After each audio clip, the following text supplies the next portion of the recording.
परमेश्वर की बातें जो हैं, जो वचन है, वो हमारे लिए, हमारी लाइफ के लिए, ये वचन में भी लिखा है कि तेरा वचन जो है मेरे मार्ग के लिए उजाला है। तो एक जगह ये भी लिखा है कि तेरे वचन से मुझे जीवन मिलता है। हालेलुया।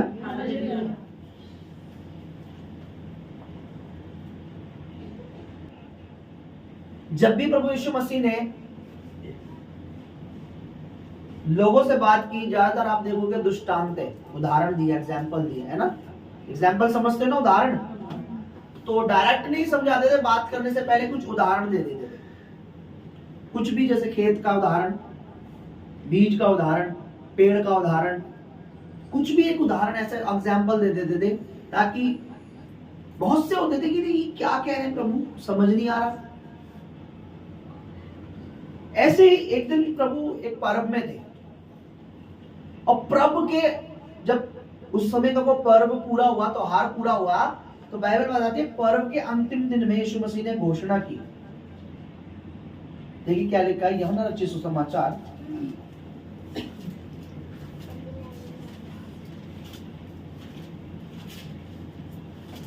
उसका 7 अध्याय और उसका 37 में पढ़ रहा हूं। पर्व के अंतिम दिन, जो मुख्य दिन है, यीशु खड़ा हुआ और पुकार के कहा, यदि कोई प्यासा हो तो मेरे पास आए और पिए। यदि कोई,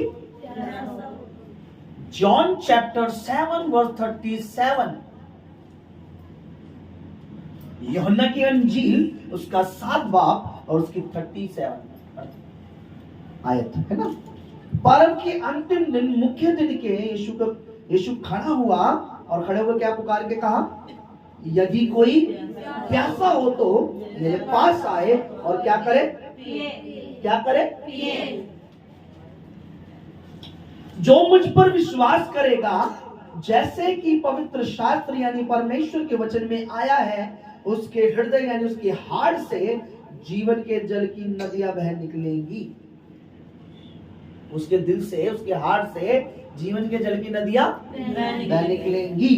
उसने ये वचन, 39 पढ़िए सारे मेरे साथ, उसने ये वचन पवित्र आत्मा के विषय में कहा, जिसे उस पर विश्वास करने वाले पाने पर थे, क्योंकि आत्मा अब तक ना उतरा था, क्योंकि यीशु अब तक अपनी महिमा को ना पहुंचा था। यीशु ने पानी का एग्जाम्पल लिया। किसका लिया? तो यीशु ने खड़े होकर नहीं बोला तुम में से जिसको पवित्र आत्मा चाहिए मेरे, ये नहीं कहा ना, ये नहीं कहा, बोलो। प्रभु ने कहा जिनको पवित्र आत्मा चाहिए मेरे। प्रभु ने कहा जो प्यासा है, कौन है, कौन है, जो प्यासा है मेरे पास आए, मैं उन क्या होगा, उसको क्या मिलेगा, उससे लिविंग वाटर, यानी यहाँ जो प्यासा है पुकार के, यदि कोई तुम्हें प्यासा तो मेरे पास आए और पिए। पानी से पवित्र आत्मा की तुलना, है ना, पवित्र आत्मा की तुलना किससे की है, पानी। मैं ये मानता हूं एक इंसान की बॉडी में 70% पानी होता है। कितना? 70%। सबसे ज्यादा पानी कहां होता है हमारी बॉडी में, बताइए। सबसे ज्यादा वाटर कहां पाया जाता है, बताइए। है? नहीं है, किडनी नहीं। और सबसे ज्यादा पानी कहां पाया जाता है, लिवर नहीं। सबसे ज्यादा पानी हमारी आंखों में होता है। बॉडी के सबसे ज्यादा पार्ट में जो पानी की जरूरत हमारी आंखों का, हमारी आंखें ऐसे बनी हुई है कि इन्हें तरल में, इन्हें इस तरीके से बनी हुई है कि इनको पानी की सबसे ज्यादा जरूरत पड़ती है। पूरी बॉडी में सबसे ज्यादा पानी की। हालेलुया। प्रभु चाहता है कि हमारी जो सबसे ज्यादा नीड है, सुनिए जरा, क्यों हमें परमेश्वर के द्वारा ऐसी चर्च की जरूरत है, ऐसी कलीसियाओं की जरूरत है। मैं आपको बताऊं, अंत के दिनों में पास्टर बहुत मिल जाएंगे, अंत के दिनों में प्रॉफिट बहुत मिलेंगे, ये बहुत मिलेगा, वो बहुत मिलेगा, चंगाई देने वाले बहुत मिलेंगे। लेकिन अंत के दिनों में एक चीज जो मुझे लगता है वो ये कि लोग पवित्र आत्मा के बारे में नहीं जान पाएंगे, या पवित्र आत्मा से भरने के बारे में, या पवित्र आत्मा का मजाक बनाएंगे, या पवित्र आत्मा को डिने यानी नकारेंगे, जो अंत के दिनों में होने वाला है। क्यों? क्योंकि यीशु मसीह जो स्वयं परमेश्वर का पुत्र है, उसको भी लोगों ने क्या करा, नकार दिया, है ना, उसका भी इनकार किया। अभी जो इस समय जो ये जरूरत इस समय जो चल रहा है, मैं आप में से हर एक को बताना चाहता हूँ, मैं आपको हर एक को अलर्ट करना चाहता हूँ कि मेरे और आपके लिए, इस कलीसिया के लिए और संसार की हर मिनिस्ट्री के लिए और हर एक दास के लिए इस समय हमारे लिए और आपके लिए पवित्र आत्मा बहुत जरूरी है। अगर ये इंपॉर्टेंट नहीं होती, होली स्पिरिट अगर इंपॉर्टेंट नहीं होती, होली स्पिरिट की इंपॉर्टेंस अगर हमारे जीवन में नहीं होती, तो यीशु मसीह कभी पुकार के नहीं कहते, यीशु मसीह कभी नहीं कहते आओ और क्या ले लो, क्या ले लो, क्या ले लो, पवित्र आत्मा ले लो। पर पवित्र आत्मा मेरे को चाहिए क्यों? बाइबल अगर आप पढ़ोगे, अच्छा रीडिंग करने वाले हो, तो आपको पता लगेगा बाइबल पवित्र आत्मा के बारे में क्या कहती है। पुराने नियम में भी बाइबल पवित्र आत्मा नए नियम में नहीं है, कहीं आप सोचो नहीं नए नियम में पवित्र आत्मा आई है। पवित्र आत्मा पुराने नियम में नहीं है। पुराने नियम में परमेश्वर के लोगों को गाइड करने के लिए, उन्हें चलाने के लिए, या उन्हें कि वो परमेश्वर के अकॉर्डिंग चले, पवित्र आत्मा उन्हें गाइड करता था। पवित्र आत्मा उन्हें गाइड। दाऊद के जीवन में जब अभिषेक का तेल उड़ेला गया, तो वहां पे एक वर्ड है, एक वचन है, और आज भी मैं उस पढ़ रहा था कि परमेश्वर का आत्मा उस समय से लेकर भविष्य तक उस पर उतरता रहा। अब पवित्र आत्मा आया, क्यों आया? पवित्र आत्मा इसलिए आया क्योंकि इजराइल को परमेश्वर में चलाने के लिए, इजरायली लोगों को परमेश्वर में गाइड करने के लिए, या परमेश्वर की समझ में चलाने के लिए एक राजा के पास भी पवित्र आत्मा का होना बहुत जरूरी है। समझे मेरी बात? मैं आपको एक बात बताता हूं, आप और मैं बिना परमेश्वर की आत्मा के हम खोखले हैं, हम एक डब्बे के समान हैं, एक बॉक्स के समान है जो खाली है। अब पवित्र आत्मा किसको दिया जाता है? बाइबल बताती है पवित्र आत्मा जो है वो हर उस व्यक्ति के लिए है जो उद्धार पाता है, यानी यीशु मसीह को अपना उद्धारकर्ता ग्रहण करता है, अपने पापों का अंगीकार करता है और अपने पापों को मानकर बपतिस्मा लेता है। अब ध्यान से सुनिए, प्रेरितों के काम उसका 2 अध्याय हम निकालेंगे, इसको यहीं होल्ड कीजिए ताकि हम भ्रम में ना आओ। भरमाने वाली आत्माएं काम कर रही हैं।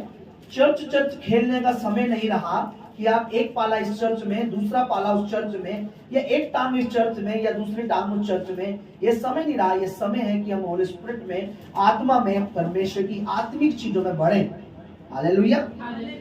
प्रेरितों के काम एक्ट वर्स चैप्टर 2, प्रेरितों के काम उसका 2 अध्याय और उसका 37 पढ़िए।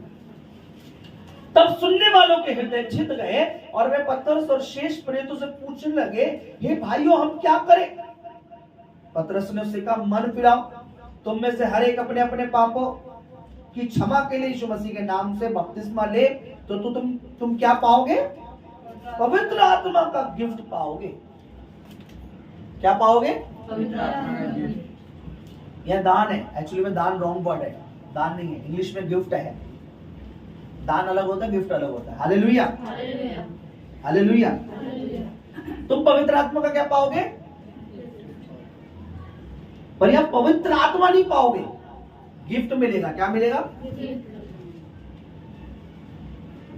गिफ्ट और पवित्र आत्मा में फर्क है। सुनना, हम जो अन्य भाषा बोलते हैं ये पवित्र आत्मा का एक गिफ्ट है, ठीक है? कंफ्यूज मत होना कि अन्य भाषा परमेश्वर की ओर से नहीं है। आपको समझ आए या ना आए, मैंने अपने जीवन में अनुभव करा है, जो भाषा मनुष्य को नहीं समझ आती वो शैतान समझ लेता है। हम एक परिवार में गए, उसके घर में दुष्ट आत्मा उस बेटे में आ गई और वो लेडीज बन के, लेडीज की तरह, और बहुत सारी उल्टी सीधी हरकत, और एक दुष्ट आत्मा उसमें आ गई। और जब वो दुष्ट आत्मा आ गई तो मैं और मेरे ब्रदर, छोटा भाई, हम गए। तो मैंने बोला कि जब हम अंदर चाहें तो हमने ऐसे प्रार्थना नहीं करनी, प्रभु से चंगा कर, से छुटकारा दे। मैंने सिर्फ और आपने अन्य भाषाओं में, गैर जुबानों में, आत्मिक लैंग्वेज में क्या करना है? प्रार्थना करनी है। जैसे ही हमने अन्य भाषा में बोलना चालू करा, उस दुष्ट आत्मा वाले व्यक्ति ने अपने कान बंद कर लिए और चिल्ला चिल्ला के बोलने लगा, बंद करो, बंद करो, बंद करो। मुझे एक चीज तो समझ आई कि मनुष्य बेशक मूर्ख है, मनुष्य को अभी तक बुद्धि नहीं है, पवित्र आत्मा कितना जरूरी है, अन्य भाषा क्या है, लेकिन इस दुष्ट आत्मा को, दुष्ट आत्मा को क्या है? दुष्ट आत्मा को क्या है? वो चीखने लगा। उसके बाद हमने जब अन्य भाषा में दुआएं की तो वो एकदम धड़ाम से पीछे जाके गिरा और वो सो गया। वो 1-2 दिन से सो नहीं रहा था। फिर हमने सुबह हम आएंगे, हम दुआ करेंगे, प्रेयर करेंगे। तो ये क्या चीज है? पवित्र आत्मा और पवित्र आत्मा का गिफ्ट दोनों अलग है, मैं आपको बता रहा हूँ। ठीक है, अब इसी के अगर प्रेरितों के काम 1 अध्याय में आप पढ़ोगे, उसका 8 वचन में क्या लिखा है, इसमें पढ़िए जरा क्या लिखा है। 1 का 8 पढ़िए। परंतु जब पवित्र आत्मा तुम पर आएगा तब तुम सामर्थ्य। जब पवित्र आत्मा आता है तब क्या मिलता है? जब पवित्र आत्मा कुछ देता है तो क्या देता है? गिफ्ट। सुनिए ध्यान से, हेलो। पवित्र आत्मा क्या देता है? पवित्र आत्मा जब आता है तो क्या मिलता है? पवित्र आत्मा जब आता है किसी के ऊपर, ये जिसके जीवन में होता है, उसे एक अद्भुत अलौकिक सामर्थ्य मिलती है। अगर वो किसी चीज को छू भी ले, किससे रुमाल को भी टच कर ले, उस पे एक अभिषेक उतर जाता है। यानी वो रुमाल फिर नॉर्मल, ये चीन है कि उस व्यक्ति के ऊपर, उसकी लाइफ के ऊपर कौन आ चुका है? परमेश्वर का आत्मा, है ना। जब किसी व्यक्ति में दुष्ट आत्मा होता है तो उसमें एक ताकत देखोगे, कभी भी आप एक एनर्जी देखोगे, उसमें ताकत। 4-10 लोग भी पकड़ लेते हैं, ऐसा करते हैं ना, कैसे खींचते कपड़े में, है ना। आपने इतनी एनर्जी कैसे आ जाती है उसमें? एक सामर्थ उसे मिल जाती है। एक तरह से शैतान की भी एक सामर्थ है ना। मेरी वाइफ ने और मैंने लाइव एक देखा है, पतला दुबला एक लड़का, उसपे दुष्ट आत्मा, बहुत ज्यादा दुष्ट आत्मा, बहुत तगड़ी थी। एक अच्छी खासी ऐसी लड़की को, वो भी वहीं थी, बाल से ऐसे घुमा के गुड़िया की तरह यूं फेंक दिया। अब उसको बड़े बड़े लंबे चौड़े पंजाब में गार्ड ने 5-5, 6-6 गार्ड उसे रस्सी से नहीं बांध पा रहे थे भाई। पंजाबी तो तुम समझते ना कैसे होते हैं, लंबे लंबे। पंजाब के जो बड़े बड़े गार्ड 8-8, 5-5, 6-6 जने उसे कंट्रोल नहीं कर पा रहे थे। पतला दुबला सा लड़का है, उसके अंदर एक दुष्ट आत्मा, एक तो दुष्ट आत्मा वाला व्यक्ति था। अच्छा, उसकी वाइफ को भी नहीं पता था उसके अंदर दुष्ट आत्मा है। उसका और उसकी बहन दोनों में दुष्ट आत्मा थी। तो मैंने बोला कि आपके हस्बैंड में, नहीं भैया मेरे हस्बैंड में तो, मैंने आपके हस्बैंड में दुष्ट आत्मा है। जो दुष्ट आत्मा आपकी बहन में, आपकी नंद में काम कर रही है, क्योंकि वो अपनी नंद को लेके आ रखे थे चंगाई के लिए। मैंने ये दुष्ट आत्मा कब की आपके पति पर भी हमला कर चुकी है और आपका पति दुष्ट आत्मा ग्रस्त हो चुका। उसने मेरी बात का यकीन नहीं करा और मैंने उन्हें समझाया कि प्रभु का घर मत छोड़ना, बहुत जल्दी तुम्हारी नंद ठीक हो जाएगी, हील हो जाएगी, परमेश्वर सामर्थ्य है, आमीन। लेकिन उसने मेरी बात नहीं सुनी और वो अपनी नंद को और अपने पति को लेकर घर चली गई। और घर से फोन आता है कि मेरे पति ने भरा हुआ सिलेंडर पूरे एक हाथ से यूं उठा लिया है, इतनी। और पति कैसा था उसका? सुकुड़ू हड्डी था, वो पतला सा लंबा सा, नजर भी नहीं मिल रहा था, वो मेरे से नजर भी नहीं मिला रहा था वो यूं ही बात। तो उसने यूं उठाया और पूरा भरा सिलेंडर ऐसे उठाया जैसे उसमें है ही नहीं कुछ, और कह रहे हैं आप बता तो हमें कैसे लेके जाएगी? अब हम अपने अड्डे पर आ चुके हैं। मैं ऐसे बोला, पाशा जी मुझसे गलती होगी। मैंने तुमसे गलती ये हो गई कि तुमने खुदा के दास की बातों को ना समझा और ना उसे माना। तो एक दुष्टात्मा वाले व्यक्ति में एक सामर्थ्य आ जाती है ना, एक सामर्थ्य आ जाती है।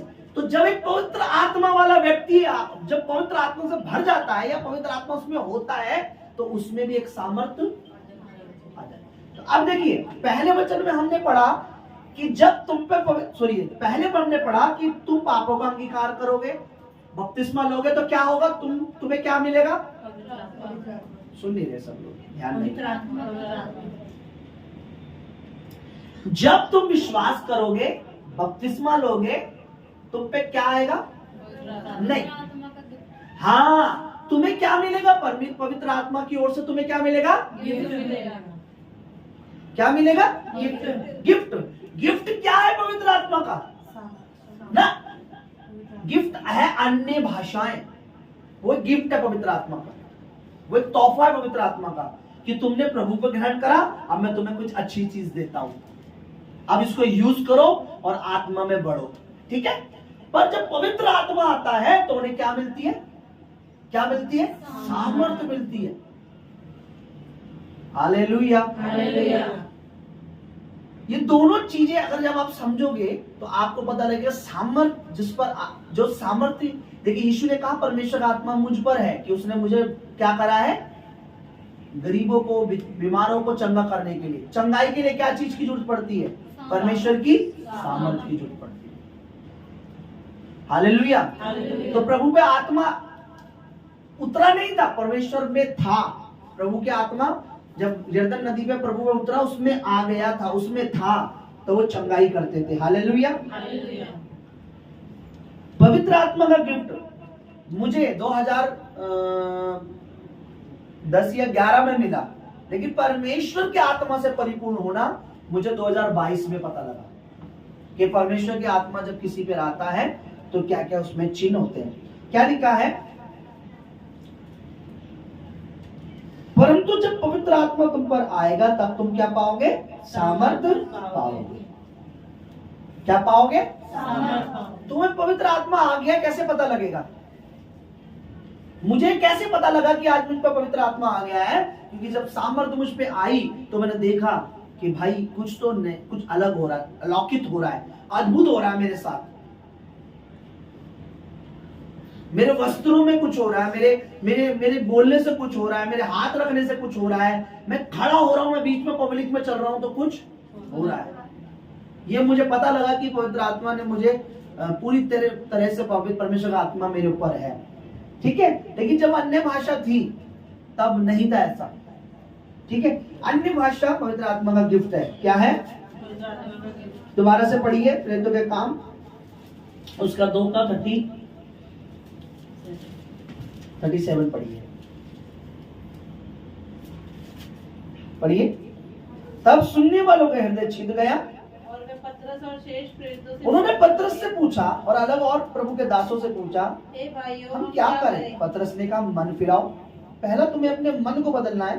तुम में से हर एक अपने पापों की क्षमा के लिए अपने पापों को माने, तुमने बपतिस्मा लेना है तो तुम पवित्र आत्मा का गिफ्ट पाओ। यहाँ ये नहीं लिखा कि तब तुम पवित्र आत्मा पाओगे, गिफ्ट पाओगे। तब तुम क्या पाओगे? गिफ्ट पाओगे। Hallelujah, hallelujah. तो गिफ्ट हमारे लिए क्या है? अन्य भाषा हमारे लिए क्या है? गिफ्ट है। ये गिफ्ट है पवित्र आत्मा का। Hallelujah, hallelujah. देखिए एक वचन में लिखा है, मैं आपको पढ़वाता हूं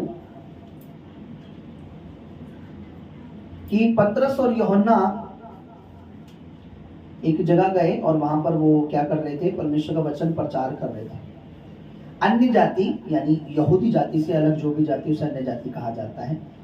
जो परमेश्वर को नहीं जानती उन्हें अन्य जाति कहा जाता है। जो परमेश्वर को जानती है वो परमेश्वर की जाति है। लिखा है यहाँ पर पतरस जब प्रचार कर रहे थे, प्रेरितों के काम उसका 10 अध्याय उसका 44 वचन में लिखा है, वो प्रचार कर रहे थे, कर ही रहे थे कि पवित्र आत्मा वचन के सब सुनने वालों पर उतर आया। अब यहाँ लिखा है परमेश्वर का आत्मा उन पर उतर आया और जितने खतना किए हुए विश्वासी पतरस के साथ आए थे वे सब चकित हुए, क्योंकि वे अन्य जाति पर पवित्र आत्मा का दान उड़ेला गया। पवित्र आत्मा उतरा और उन पर परमेश्वर का आत्मा का गिफ्ट उड़ेला गया। अब यह दोनों चीजें हैं। यह नहीं लिखा कि यहाँ पर पवित्र आत्मा ने उन पर गिफ्ट दिया। यहाँ 2 चीजें हैं। क्या पढ़िए, क्या लिखा है? पतरस ये बातें कह ही रहा था, सुसमाचार सुना रहा था, यीशु मसीह के बारे में बता रहा था। अगर आप इससे आगे पढ़ेंगे पहले पदों में 34, 35, 36 में पता लगेगा प्रभु यीशु मसीह के बारे में बता रहा था।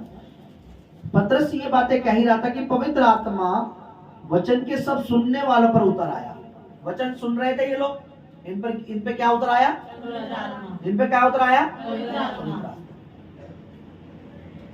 जब एक इंसान ने पाप किया तो परमेश्वर का आत्मा उससे अलग हो जाता है, लेकिन एक इंसान जब परमेश्वर की ओर फिरता है तो परमेश्वर का आत्मा उससे कनेक्ट हो जाता है। हालेलुया। बिना परमेश्वर की आत्मा के कोई भी कलीसिया, कोई भी पास्टर, कोई भी जगह खोखली है। बड़े बड़े ढकोसले बड़ी बड़ी बातें आपसे कर सकते हैं पर वो सुनने से कोई फायदा नहीं है। मैं और आप जब कलीसिया कोई भी अगर जिंदा है तो परमेश्वर की आत्मा के बिना जिंदा नहीं है। शरीर को जिंदा रखने के लिए जैसे शरीर में आत्मा की जरूरत है, उसी तरीके से कलीसिया के लोगों को परमेश्वर में चलने के लिए, बढ़ने के लिए परमेश्वर की आत्मा की बहुत जरूरत है। पवित्र आत्मा का दान, पवित्र आत्मा का अभिषेक, पवित्र आत्मा की सामर्थ, ये सब चीजें अलग अलग है।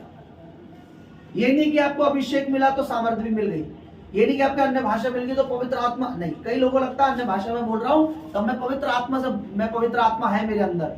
नहीं, पवित्र आत्मा हर विश्वासी के अंदर है जो परमेश्वर को अपना जीवन देता है। हर एक व्यक्ति के अंदर है जो परमेश्वर को अपना जीवन देता है, लेकिन आत्मा का सामर्थ अलग है। हालेलुया। तब क्या लिखा है, पढ़िए जरा, क्या लिखा है, क्या वो उन पे उतर आया और क्या हुआ। और जितने खतना किए विश्वासी पतरस के साथ आए थे वे चकित हुए कि अन्य जाति पर भी पवित्र आत्मा का गिफ्ट, क्योंकि उन्होंने उन्हें भांति भांति की भाषा बोलते और परमेश्वर की बढ़ाई करते सुना। क्योंकि कोई जल की रोक कर सकता है। पतरस ने कहा, क्या कोई जल का पानी का इंतजाम कर सकता है कि ये बपतिस्मा ना पाए जिन्होंने हमारे समान क्या पाया है, पवित्र आत्मा पाया। इन्होंने पवित्र आत्मा पाया है, उन्हें गिफ्ट भी मिला और पवित्र आत्मा भी उन पर आया। हालेलुया। दोनों चीजें भी हो सकती है। अगर चर्च में लोग सही मन से बैठे हैं तो आप पवित्र आत्मा से भी भरोगे और अन्य भाषा का गिफ्ट भी आप पे आएगा, भरना भी गिफ्ट भी। हालेलुया। अब मैं ये बातें क्यों बता रहा हूँ, क्योंकि जैसे प्रभु ने पर्व के अंतिम दिन, कौन सा दिन था वो, पर्व का फिर से बोलो, पर्व का ये कौन से दिन चल रहे हैं, ये अंतिम दिन चल रहे हैं, ये लास्ट टाइम चल रहा है। ये वो समय चल रहा है कि जब प्रभु की हर बात पूरी हो रही है और प्रभु का आना बहुत ही निकट है। अब ये अंतिम दिन में मैं क्यों ये बात कर रहा हूं, क्योंकि अब हमें परमेश्वर की आत्मा से, पवित्र आत्मा के सामर्थ्य से, पवित्र आत्मा के दान से और पवित्र आत्मा से, तीनों चीजों से क्या करना है, भरना है। क्या करना है, भरना है। चर्च का मतलब सिर्फ दान दशमांश नहीं है, कलीसिया का मतलब सिर्फ आकर, बल्कि कलीसिया का मतलब है कि परमेश्वर की बॉडी में हम जब कनेक्ट हो जाते हैं। कलीसिया प्रभु की शरीर है। कलीसिया क्या है, प्रभु का शरीर, और इसका हेड, इसका सर कौन है, प्रभु यीशु मसीह। बाइबल में क्या लिखा है, कलीसिया का सर कौन है, और बाकी हम सब उसके अंग हैं, अलग अलग। कोई नाक है, कोई कान है, कोई हाथ है, कोई पंजा है, कोई कुछ है, पर सर कौन है, यीशु मसीह। शुरुआत किस कहां से होती है, शरीर की। कलीसिया की शुरुआत कहां से होती है, यीशु मसीह से। पहले कौन है, यीशु मसीह, फिर उसके बाद हम सब आते हैं। कलीसिया की शुरुआत कैसे होती है, सर कौन है कलीसिया का, हम सब क्या है, उसके अलग अलग अंग हैं, और सब अंगों की कोई ना कोई खासियत। तो कलीसिया तभी बनती है जब सारे अंग अपने बराबर काम करते हैं। अब लोगों को क्या लगता है, पास्टर का काम है पुलपिट पे सब कुछ करना, प्रेयर करना, ये करना, वो करना, ये करना, ऐसे नहीं। अभी देखिए, मेरे दो हाथ काम कर रहे हैं, एक क्या कर रहा है, एक माइक पकड़े और एक इशारे में समझा रहा है ना। दो टांग भी देख रहे होगे आप मेरी, कि एक टांग मुझे कभी यहाँ से इधर ले जा रही है तो एक टांग मुझे यहाँ पर। एक मुंह भी देख रहे होगे मेरा आप, जो इतनी देर से बोल रहा है। एक जीभ भी देख रहे होगे जो उसकी सहायता, आंख भी दो दिख रही होंगी जो आपको टकटकी टुकटुकी, जो भी वचन पढ़ने में मेरी सहायता। हर अंग कुछ ना कुछ कलीसिया में जरूरी है। अगर आप अपना काम नहीं करोगे, प्रभु किसी और को लाएगा। अगर मैं अपना काम नहीं करूंगा, प्रभु किसी और को खड़ा करेगा। परमेश्वर के लोगों को आज अलर्ट होने की जरूरत है। लोगों के अंदर क्या मेंटेलिटी आ गई है, चर्च में जाना है, प्रेयर करनी है, वचन करना है, आराधना करनी है, उसके बाद दान डालना है, आमीन बोलना है, खड़े होकर बोलना पास्टर जी हम जा रहे हैं, हम लेट हो रहे हैं, या हम जा रहे हैं, हमारे घर का काम है। कलीसिया का मतलब है हम सब मिलकर परमेश्वर के राज्य की बढ़ोतरी के लिए, परमेश्वर के राज्य में कहाँ फिट बैठ रहे हैं। देखिए, किसी को परमेश्वर ने पैसों में स्ट्रॉन्ग करा है तो पैसों के द्वारा प्रभु के राज्य में सेवा करता है। किसी को परमेश्वर ने पढ़ाई के द्वारा, किसी को कंप्यूटर, किसी को कुछ, किसी को किसी तरीके से। हालेलुया। प्रभु ने हर किसी को किसी ना किसी तरीके से यूज करना है। हालेलुया। वरना कलीसिया कभी कामयाब नहीं हो सकती अगर कलीसिया का हर व्यक्ति अपना काम ना करे। अगर मुझे प्रभु ने वर्शिप के लिए चुना है, प्रभु ने खड़ा किया है और मैं उस काम को नहीं कर रहा, तो इसका मतलब मैं कलीसिया की उन्नति नहीं चाहता, मैं कलीसिया की आशीष नहीं चाहता, मैं नहीं चाहता कि परमेश्वर के नाम को महिमा मिले। अगर मैं वर्शिप के लिए चुना गया हूँ, वर्शिप कर रहा हूँ तो इसका, और मेहनत कर रहा हूँ, प्रेयर कर रहा हूँ, इसका मतलब मैं कलीसिया की उन्नति चाहता हूँ। अगर मैं आपके लिए वचन ना बताऊं, वचन किस लिए बताइए, वचन का प्रचार किस लिए बताइए? हमारी उन्नति कलीसिया की उन्नति आत्मिक उन्नति के लिए कलीसिया की आत्मिक